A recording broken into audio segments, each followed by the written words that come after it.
मेहबूब शेख, त्याच्यावरती बलात्काराचा गुन्हा दाखल आहे. त्या महिलेला मी ओळखत नाही, ती माझ्याकडे आली होती. ज्या महिला माझ्याकडे येतात मी त्यांना मदत करते.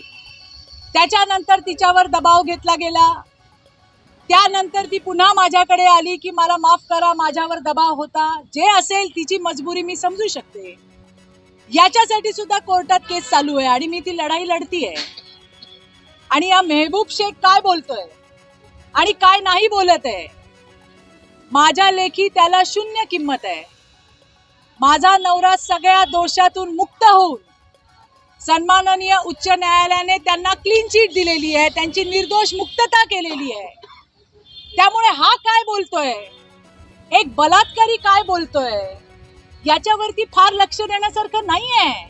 आणि मला माहिती आहे की ज्या ज्या वेळेला मी या तुतारीवर आणि मेहबूब शेखवर बोलेन तेव्हा तेव्हा माझ्यावरती नाही त्या भाषेमध्ये टीका केली जाईल.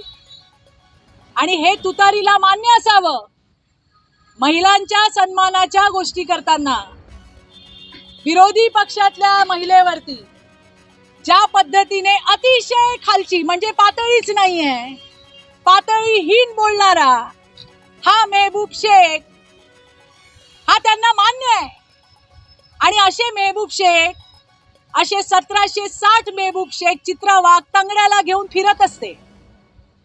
मला काहीही बोललं, कितीही पातळीहीन बोललं तरी मेहबूब शेख बलात्कारी आहे हे कोणी पुसू शकणार नाही. आणि माझी लढाई कोर्टात चालू आहे, ती मी लढतीये आणि मी ती लढणार आहे. त्यामुळे जी सत्यता आहे, मी काय कुणाच्या घरी जाऊन विचारायला जात नाही का तुझ्यावरती मेहबूब शेखने बलात्कार केला का. ती पोरगी माझ्यापर्यंत आली आणि ज्या गोष्टी आल्या त्या सगळ्यांना महाराष्ट्रात माहिती आहे. म्हणून ओ मेहबूब, किती पण बोललास, पातळीहीन बोलला, आज काय वेश्या बोलला का. बघा तुम्ही पवार साहेब आणि सुप्रियाताई, तुमच्या पक्षाचा युवा अध्यक्ष काय म्हणतोय पाहिलं का.